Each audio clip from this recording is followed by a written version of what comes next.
The Great Hall of the Galactic Council was never quiet. Today, it buzzed with worry and fear.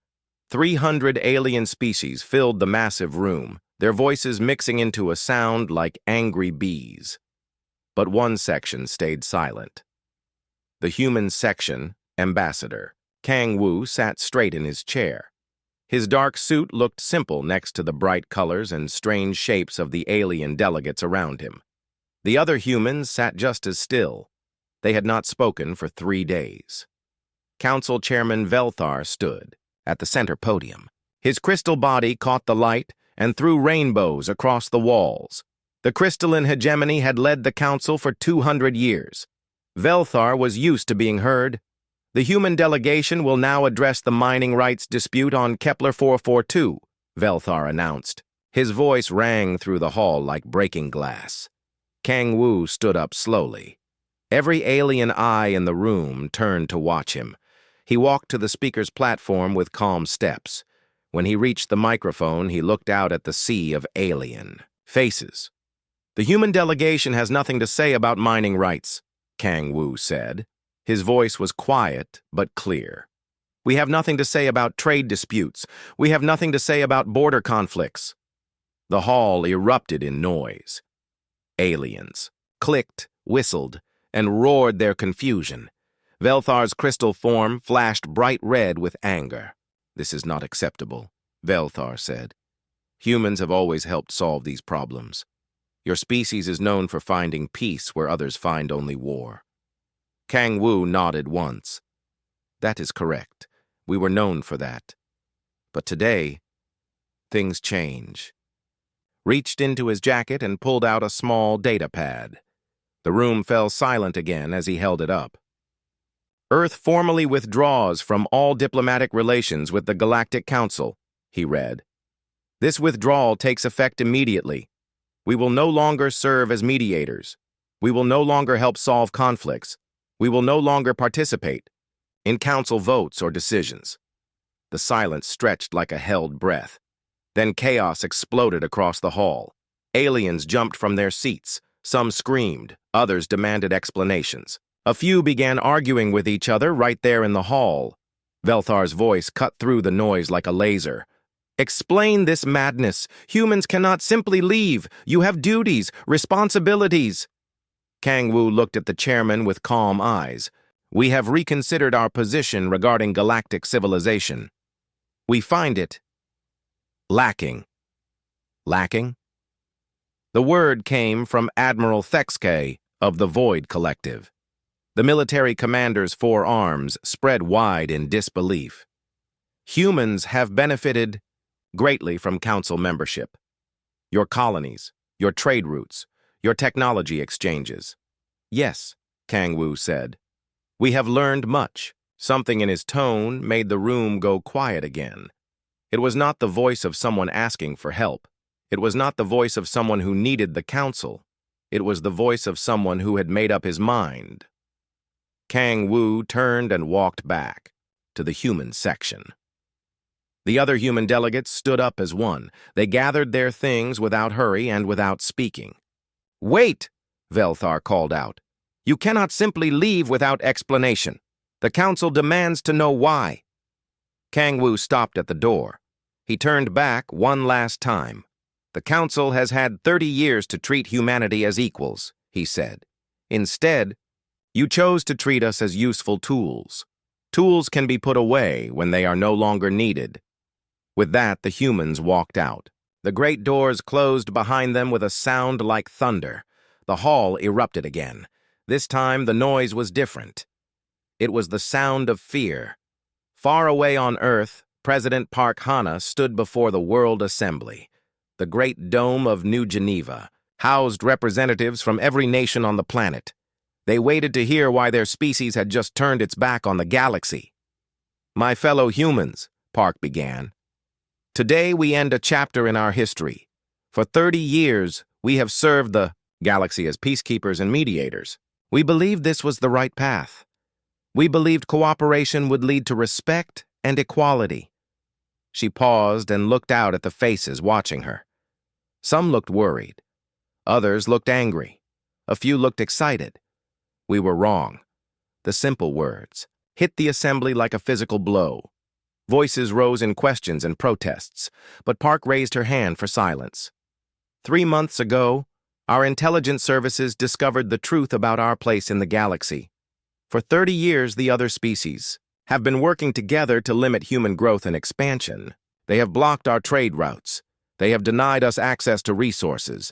They have manipulated market prices to keep our colonies dependent on council support. The noise in the assembly grew louder. Park waited for it to die down.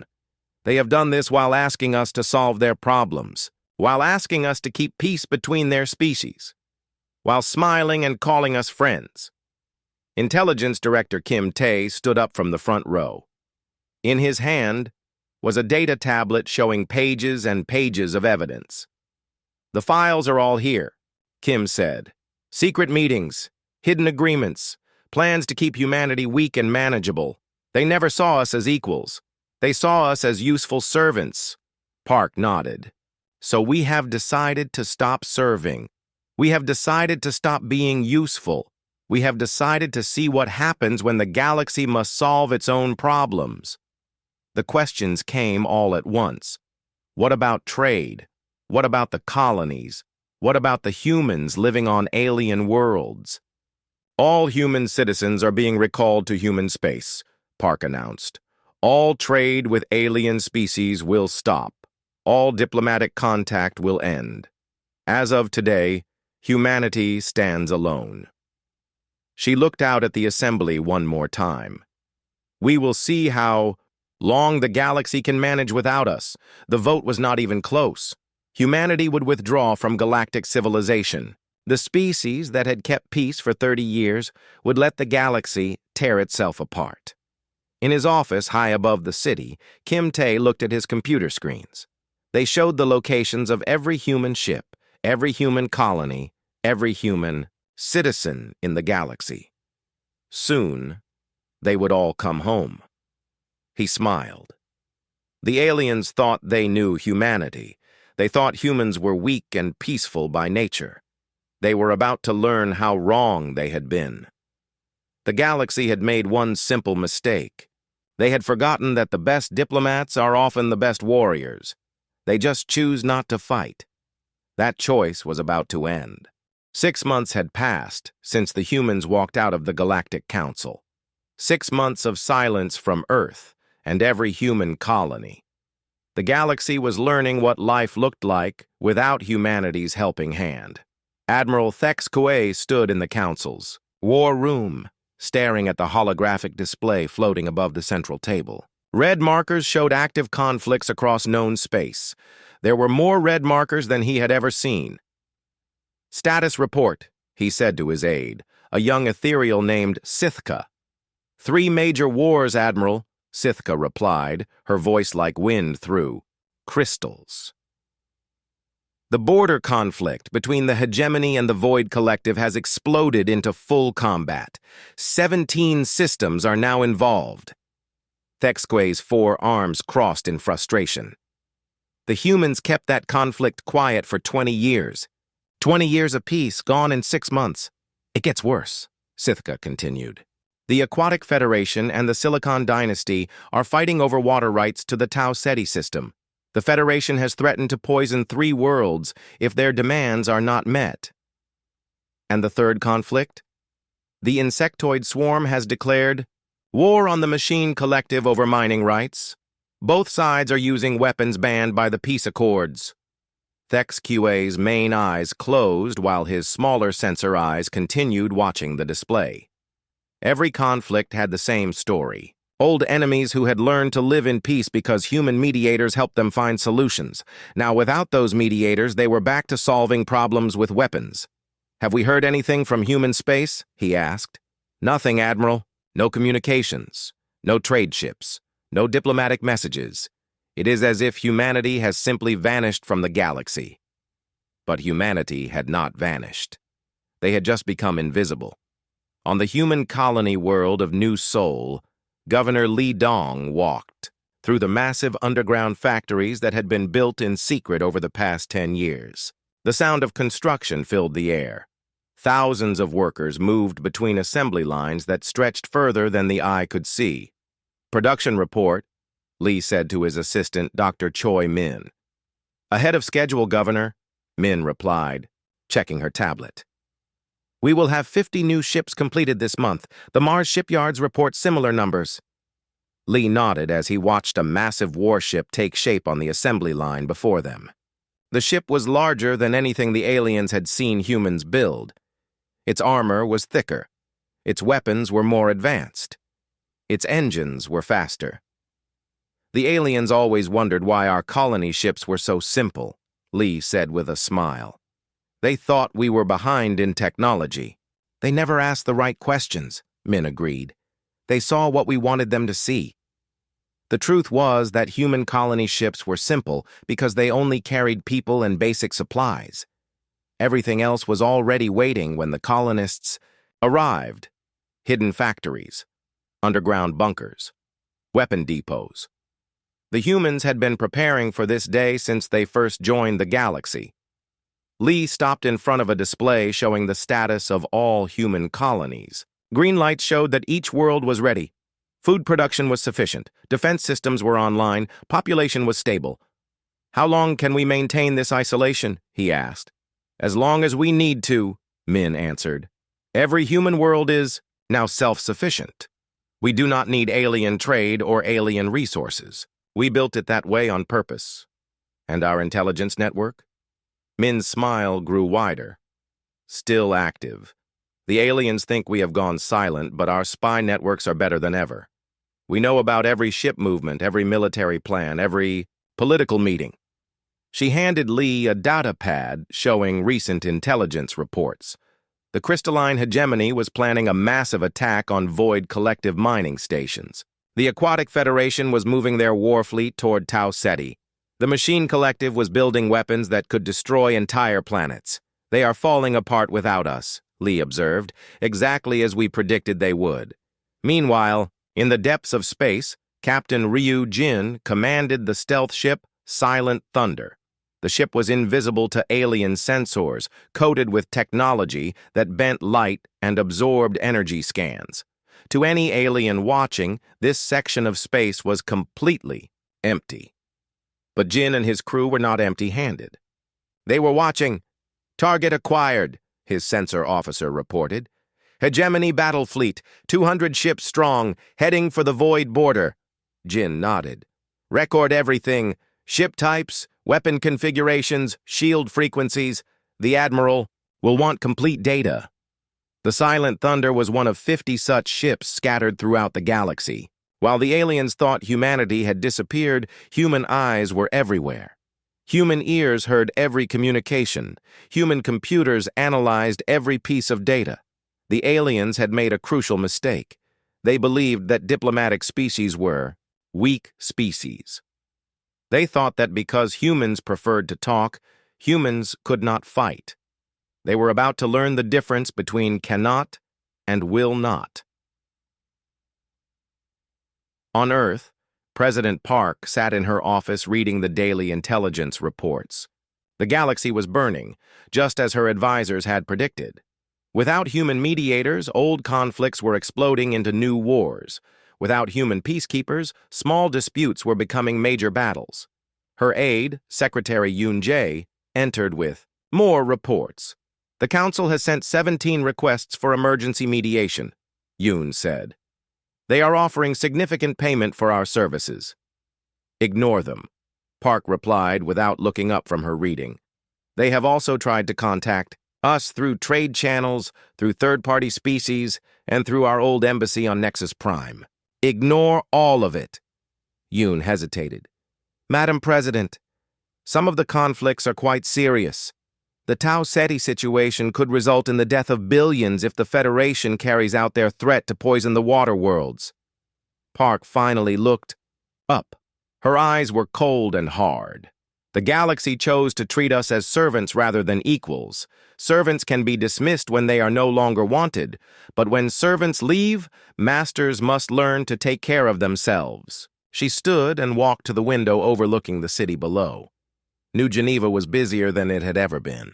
Humans who had lived on alien worlds were returning home. Factories that had been closed were reopening. Ships that had carried trade. Goods now carried weapons.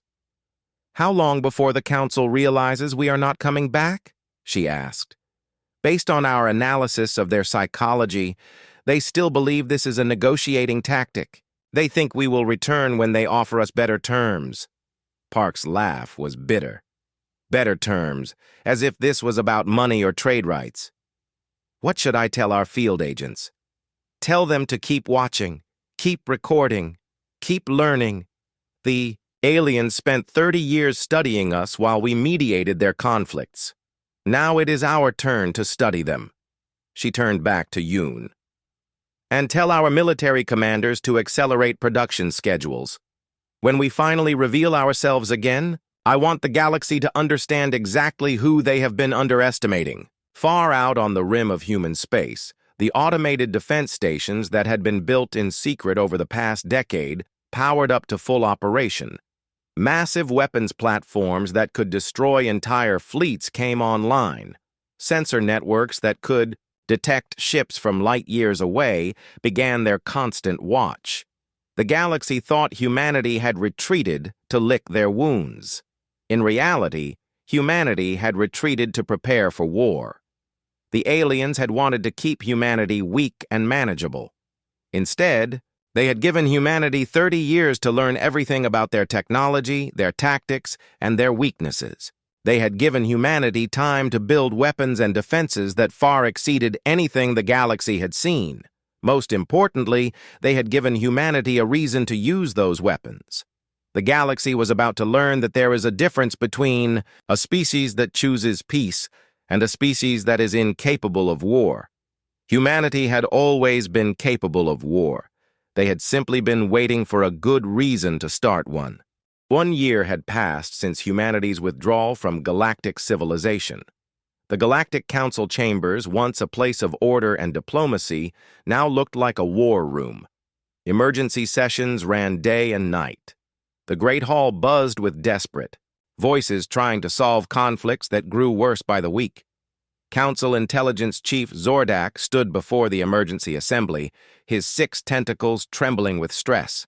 Behind him, holographic displays showed the current state of the galaxy. Red zones marked active war areas. Yellow zones showed brewing conflicts. Green zones marking peaceful areas were becoming rare. The situation grows more critical each day, Zordak announced to the packed assembly. 14 systems are now engaged in active warfare. Trade routes have collapsed. Medical aid networks have failed. Food distribution to outer colonies has stopped. Chairman Velthar's crystal form had lost its usual bright shine. The stress of constant crisis management had dimmed his natural glow. "What about diplomatic solutions?" Velthar asked. "Surely we can negotiate peace without human involvement." Admiral Thexqua stood up from his seat, his 4 arms spread in frustration. "We have tried, Chairman. Every attempt at negotiation fails. The species involved no longer trust each other to keep agreements. They no longer believe in compromise. Without human mediators to guarantee peace terms, everyone assumes everyone else will break their word." "What about economic pressure?" suggested Ambassador Lixara of the Ethereal Syndicate. "Surely trade sanctions could force peace." "The trade networks are broken," Zordak replied. "The humans manage 70% of interspecies commerce. Without their neutral trading posts and their reputation for fairness, most species refuse to trade with their enemies. Some refuse to trade at all." The assembly erupted in worried voices. Species that had grown rich from galactic trade were now facing economic collapse. Worlds that depended on imported food were beginning to starve. But Zordak had more disturbing news to share. "There is another problem," he said, raising his voice above the noise. "Our intelligence regarding human activities is concerning." The assembly fell quiet. Everyone knew that humanity had withdrawn from galactic affairs, but most assumed they were simply hiding in their home systems, waiting for better terms to rejoin the galaxy. We have been monitoring human space for signs of their intentions, Zordak continued. What we have discovered is troubling.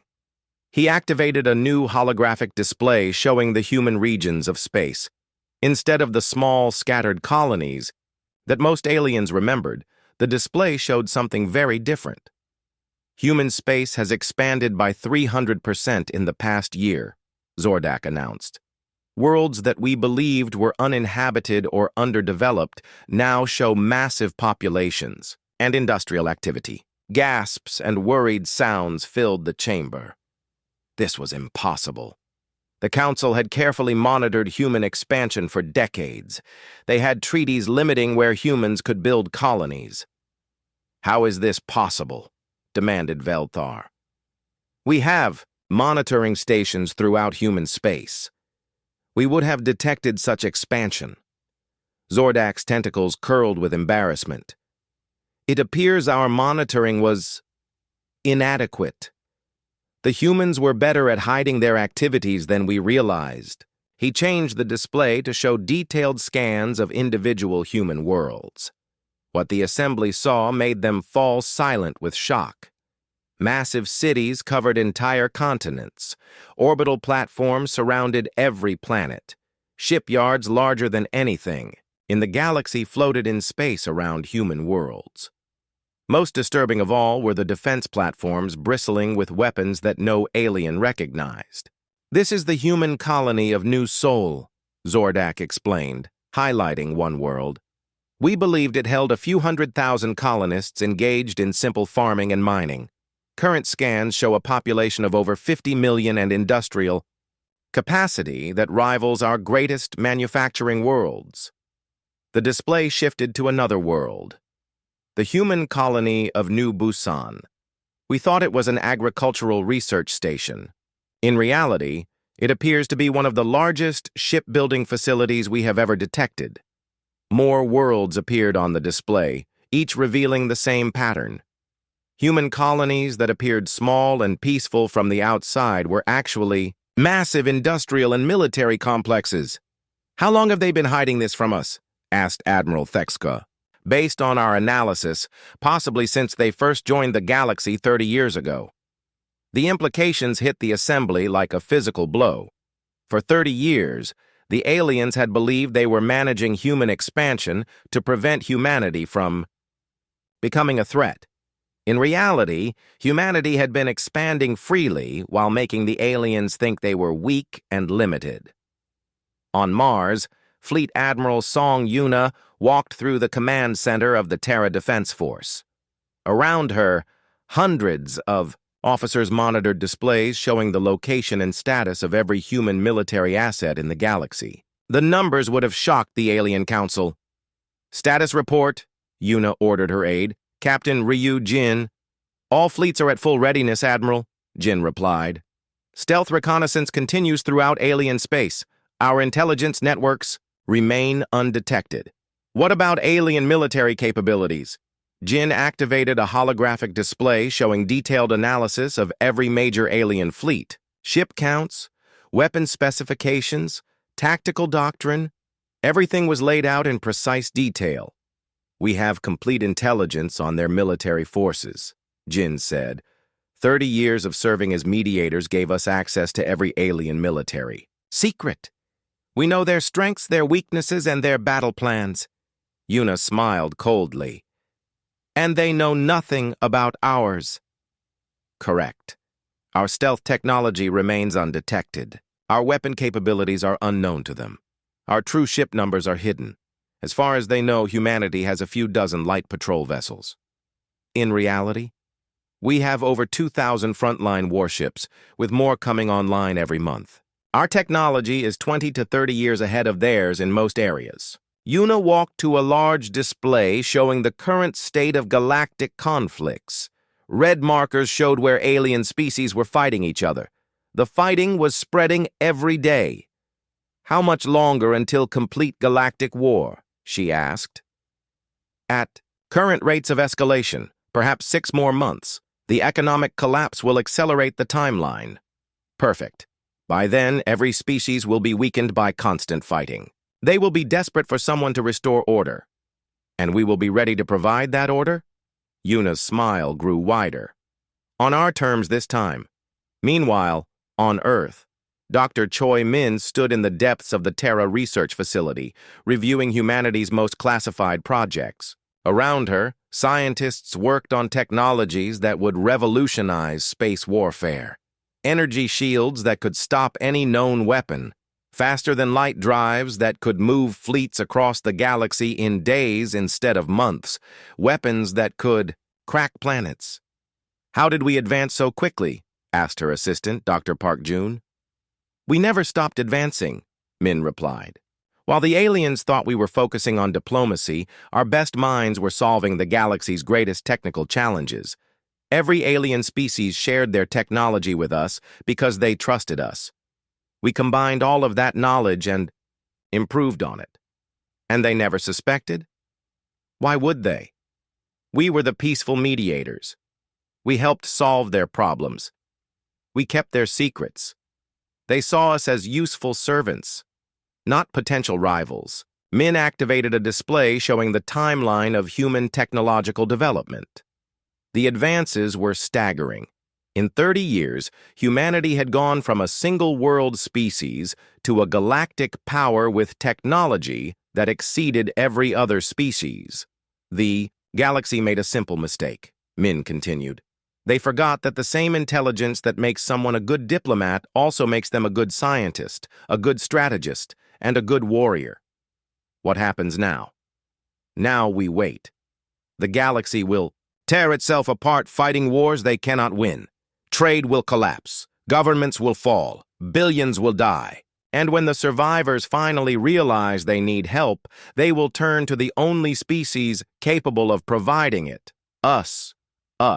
But this time, we will not be mediators or servants. We will be the ones in charge." Far away in the council chambers, Chairman Velthar stared at the intelligence reports that painted an increasingly desperate picture. The galaxy was falling apart, and the council seemed powerless to stop it. "We need the humans back," he finally admitted to his advisors.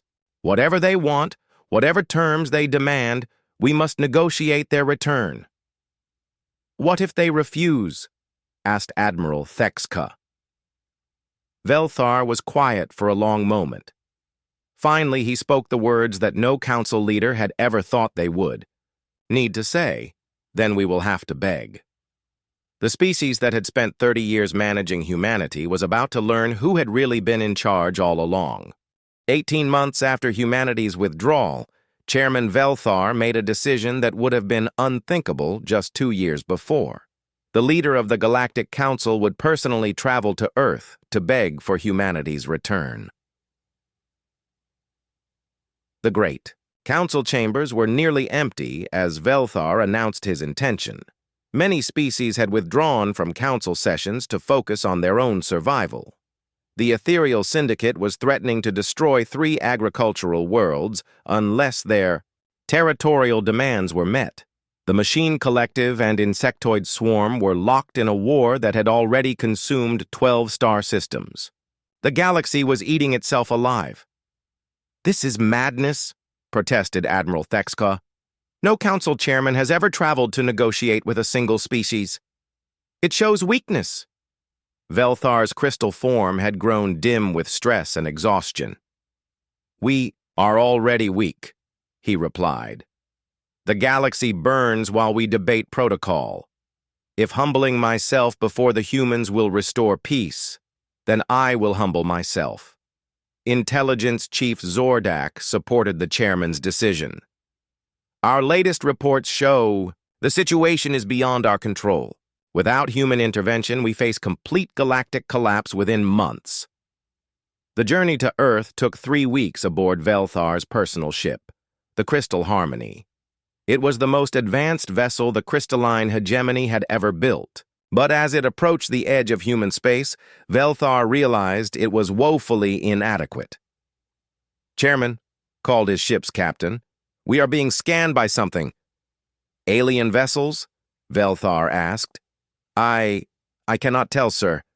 The scanning technology is unlike anything in our databases. Suddenly, the ship's communications system activated without input from the crew. A calm human voice filled the bridge. "Crystal Harmony, you have entered human space. State your business." Velthar stepped forward to respond. "This is Chairman Velthar of the Galactic Council. I come seeking audience with human leadership. Stand by for escort." The crew of the Crystal Harmony gasped as ships appeared around them. Not just one or two vessels, but dozens. They had been invisible until this moment, and their sudden appearance sent shivers of fear through every alien on board. Commander Ansu of the human battlecruiser. Defiant Dawn guided the alien ship toward Earth. His vessel dwarfed the Crystal Harmony, its dark hull bristling with weapons that Velthar did not recognize. "Chairman," his aide whispered, "their technology appears to be far more advanced than our intelligence suggested." As they approached Earth, Velthar saw the truth of human space for the first time. Massive orbital platforms surrounded the planet like a shell of metal and energy. Ships larger than cities moved between construction yards that stretched for millions of kilometers. Defense stations that could destroy entire fleets pointed their weapons at his small ship. How did we miss all of this? Velthar wondered aloud. The answer was simple, though he did not yet understand it. Humanity had spent 30 years perfecting the art of appearing weaker than they actually were. Every human technology demonstration had been carefully staged to show limited capabilities. Every human colony ship had been designed to look simple and primitive. Every human military vessel had hidden its true potential behind fake hull plates and disguised weapon systems. The aliens had seen exactly what humanity wanted them to see. Commander An escorted the Crystal Harmony to a docking station orbiting Earth. As Velthar disembarked, he was met by a full honor guard of human soldiers. Their equipment was sleek and advanced, their bearing professional and confident. These were not the simple peacekeepers the galaxy remembered. "Chairman Velthar," said the guard captain, "President Park will see you in 1 hour. You will be escorted to temporary quarters to prepare." The quarters provided for Velthar were comfortable but simple.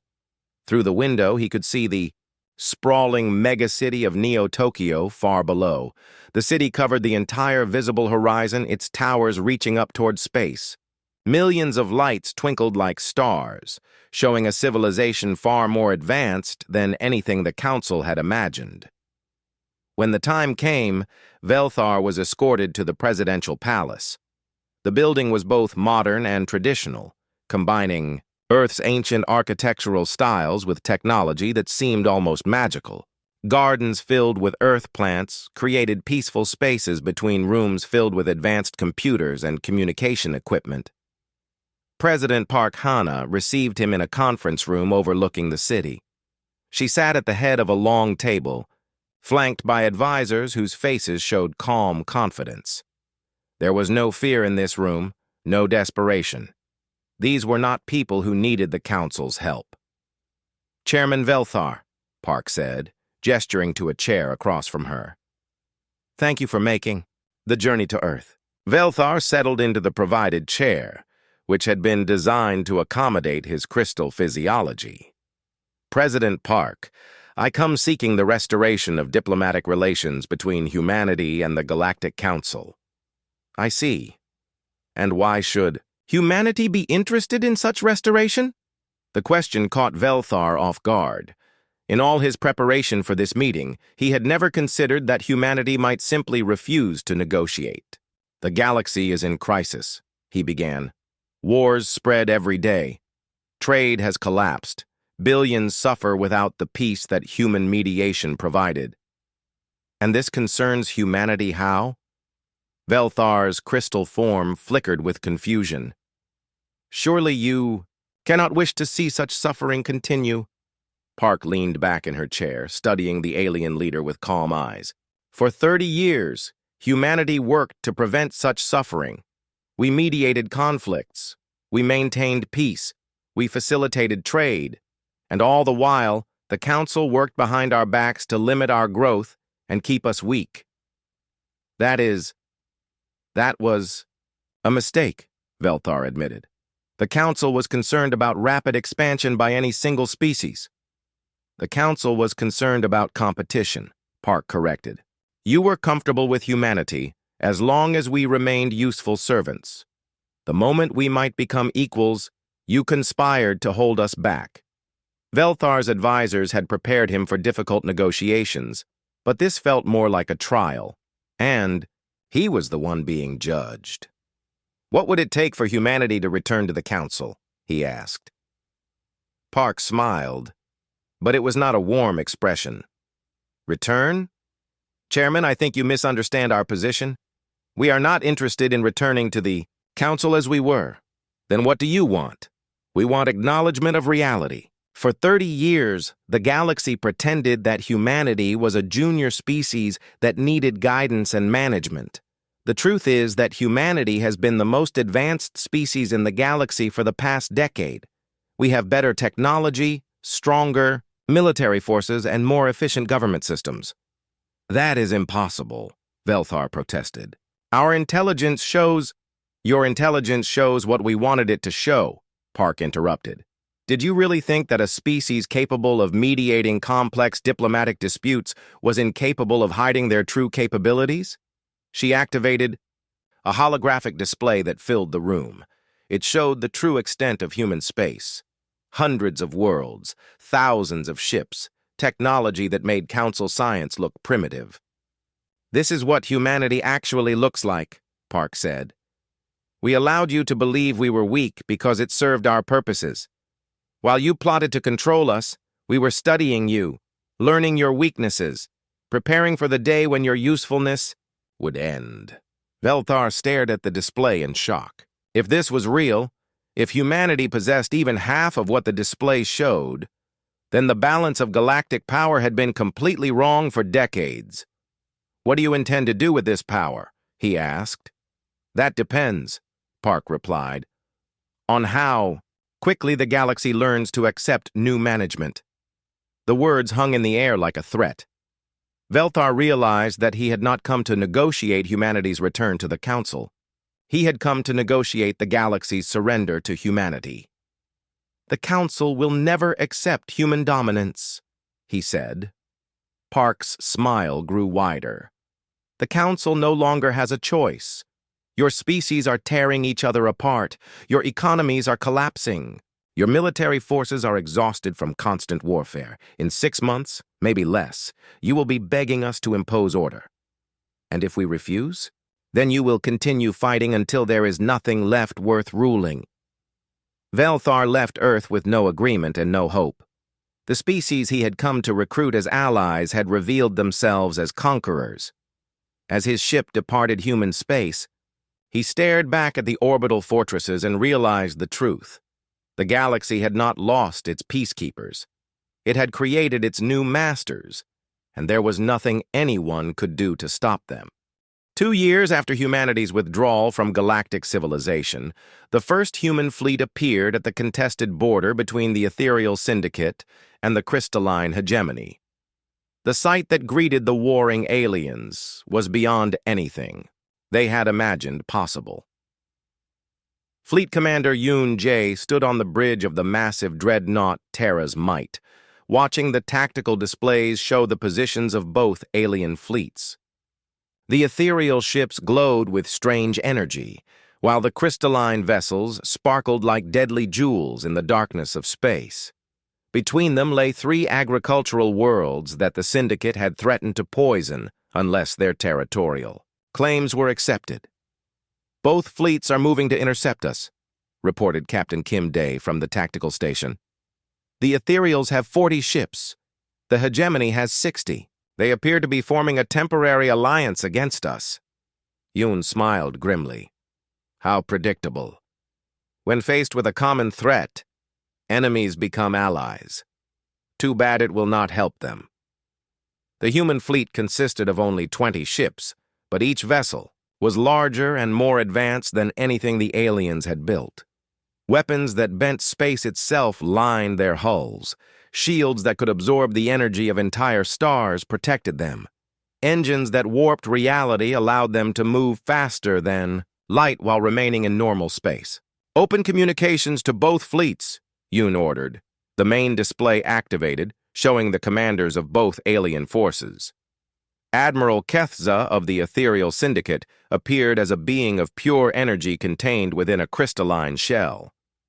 General Voxtar of the Crystalline Hegemony manifested as a mountain of living crystal. "This is Fleet Commander Yoon of the Terra Defense Force," he announced. "The border dispute between your species is hereby resolved. The 3 agricultural worlds will remain neutral territory under human protection.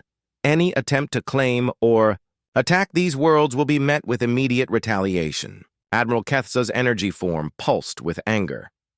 "Humans have no authority here. This is a matter between the Syndicate and the Hegemony." "Your authority ended when you proved incapable of resolving conflicts peacefully," Yoon replied. "Withdraw your fleets to your respective borders immediately." General Voxtar's crystal form flashed with indignation. "We do not recognize human jurisdiction in this matter. You will withdraw or face the consequences." Yoon sighed. The aliens still did not understand their situation. "Very well.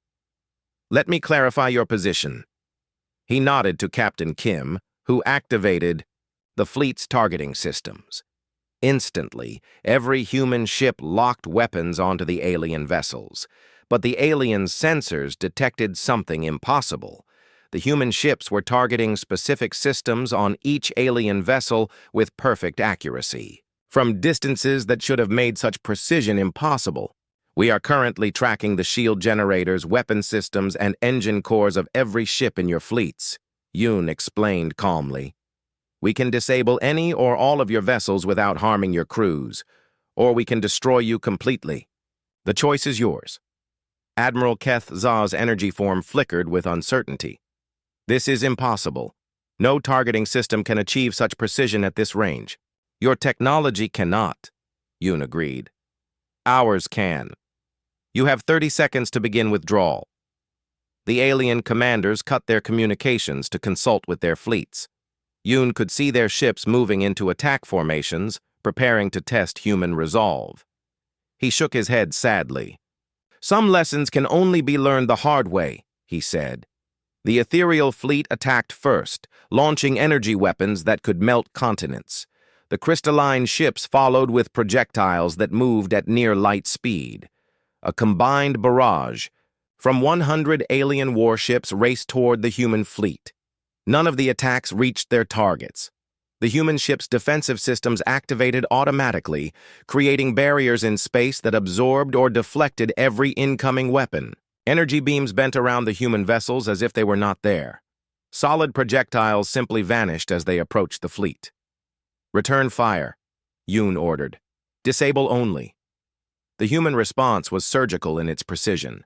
Beams of coherent energy reached across space to strike specific systems on the alien ships. Shield generators overloaded and shut down. Weapon arrays went dark. Engine cores powered down to prevent catastrophic failure. In less than 60 seconds, 100 alien warships were reduced to helpless hulks drifting in space. "This is impossible," whispered Captain Kim, staring at the tactical display. "No species has ever achieved this level of technological superiority. Because no species has ever had 30 years to study every other species' technology while appearing harmless," Yoon replied. "We learned from everyone, improved on everything, and prepared for this moment." He reopened communications to the disabled alien fleets. "Your ships are disabled, but your crews are unharmed," he announced. "Repair vessels will be allowed to tow your ships back to your home systems. Any attempt to return to this border will result in the complete destruction of your fleets." "This is an act of war," Admiral Kethza protested from her powerless ship. "No," Yoon corrected. "This is an act of peacekeeping. The difference is that we are no longer asking for your cooperation." The news of humanity's overwhelming victory spread across the galaxy within hours. Species that had been fighting for months suddenly found themselves faced with a power that could end any conflict instantly. The old balance of galactic politics was shattered forever. On Earth, President Park stood before the World Assembly to address not just humanity, but the entire galaxy. Her speech was broadcast on every communication network, translated into every known language. Citizens of the galaxy, she began, today marks the beginning of a new era. For 2 years, you have lived with the consequences of your choice to treat humanity as servants rather than equals. Wars have consumed entire systems. Trade has collapsed. Billions have died. She paused, looking directly into the cameras that carried her words to every world. This chaos ends now. Humanity hereby assumes responsibility for galactic peace and order. Species that cannot resolve their differences peacefully will have solutions imposed upon them. Trade routes will be protected and regulated. Expansion will proceed according to rational plans designed to prevent future conflicts. The reaction across the galaxy was immediate and varied. Some species welcomed human intervention, desperate for an end to the constant warfare. Others raged against what they saw as conquest disguised as peacekeeping. We did not ask for human rule, protested Chairman Velthar in an emergency council session. Ambassador Kang Wu, who had returned to the council chambers for the first time in 2 years, stood to respond. But this time, he did not take his old seat among the council members. Instead, he walked to the chairman's podium at the center of the chamber. The galaxy asked for human mediation for 30 years, Kang said calmly. You were happy to accept our help when it served your purposes. The only difference now is that our help comes with authority to enforce our decisions. This is tyranny, shouted several alien delegates. This is order, Kang replied. You had the opportunity to maintain order yourselves. You failed. Some tasks are too important to be left to committee. The vote on humanity's new role was not even close. Not because the alien species agreed with human authority, but because they were too exhausted and weakened by constant warfare to resist. The species that had once managed human expansion now found themselves managed by humanity. In her laboratory on Earth, Dr. Choi Min reviewed the final phase of humanity's long-term plan. Around her, scientists were already working on the next generation of human technology. Weapons that could reshape matter at the molecular level. Shields that existed in parallel dimensions. Engines that could move fleets across the galaxy instantly. Was this always the plan? Asked her assistant, Dr. Park Jun. Not exactly, Min replied honestly. We planned for many possibilities. If the aliens had treated us as equals, we might have remained partners. If they had been openly hostile, we might have conquered them directly. But they chose the middle path. They chose to be patronizing, to treat us as useful children who needed guidance. That choice made this outcome inevitable. She gestured to the displays showing human fleets now stationed throughout the galaxy, maintaining the peace through overwhelming technological superiority. The galaxy wanted humanity to solve their problems. We have simply expanded our definition of problem-solving. On New Sol, Governor Li Dong watched the final human transport ships arrive, carrying the last civilians from alien worlds. Every human citizen was now safely within human space. Every human colony was fully developed and defended. Every human world was ready for whatever the future might bring. How long do you think the aliens will accept our authority? Asked his aide. Lee smiled as he watched construction crews working on the latest orbital defense platform. They will accept it for as long as they remember what the alternative looks like. And we will make sure they never forget. The galaxy that had once seen humanity as peaceful mediators now lived under the protection of human weapons. The species that had tried to keep humanity weak and manageable had created the very masters they had feared. In the end, the aliens had been right about one thing. Rapid expansion by a single species was dangerous to galactic stability.